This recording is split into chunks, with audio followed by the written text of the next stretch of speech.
D'autres encore reconnaissent que le monde a été fait par Dieu, mais qui ne s'en occupe plus à la manière d'un horloger qu'il aurait une fois fait abandonner à lui-même. Et on appelle cela le déisme.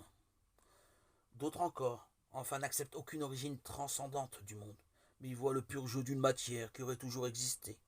On appelle cela le matérialisme. Toutes ces tentatives témoignent de la permanence et de l'universalité de la question des origines.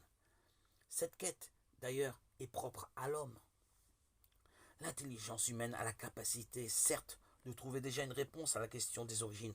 En effet, l'existence de Dieu le Créateur peut être connue avec certitude par ses œuvres grâce à la lumière de la raison humaine, même si cette connaissance est souvent obscurcie et défigurée par l'erreur.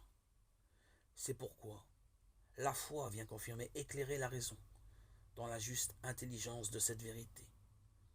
Par la foi, nous comprenons que les mondes ont été formés par une parole de Dieu, de sorte que ce que l'on voit provient de ce qui n'est pas apparent.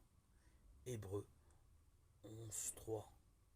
La vérité de la création est si importante pour toute la vie humaine que Dieu, dans sa tendresse, a voulu révéler à son peuple tout ce qu'il est salutaire de connaître à ce sujet. Au-delà de la connaissance naturelle que tout homme peut avoir du Créateur, Dieu a progressivement révélé à Israël le mystère de la création. Lui qui a choisi les patriarches, qui a fait sortir Israël d'Égypte, et qui, en élisant Israël, l'a créé et formé. Il se révèle comme celui à qui appartiennent tous les peuples de la terre, et la terre entière comme celui qui seul a fait le ciel et la terre. Psaume 115, 15, 124, 8.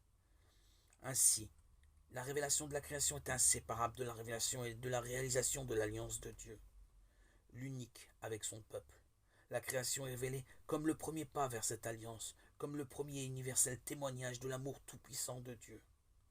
Ainsi, la vérité de la création s'exprime-t-elle avec une vigueur croissante dans le message des prophètes, dans la prière des psaumes, dans la réflexion de la sagesse. Parmi toutes les paroles de l'Écriture sainte sur la création, les 3 premiers chapitres de la Genèse tiennent une place unique. Du point de vue littéraire, ces textes peuvent avoir diverses sources. Les auteurs inspirés les ont placés au commencement de l'écriture, de sorte qu'ils expriment dans leur langage solennel les vérités de la création, de son origine, de sa fin en Dieu, de son ordre, de sa bonté, de la vocation de l'homme, enfin du drame du péché, de l'espérance du salut. Lu à la lumière du Christ dans l'unité de l'écriture sainte, dans la tradition vivante, ces paroles demeurent les sources principales pour l'enseignement du mystère du commencement.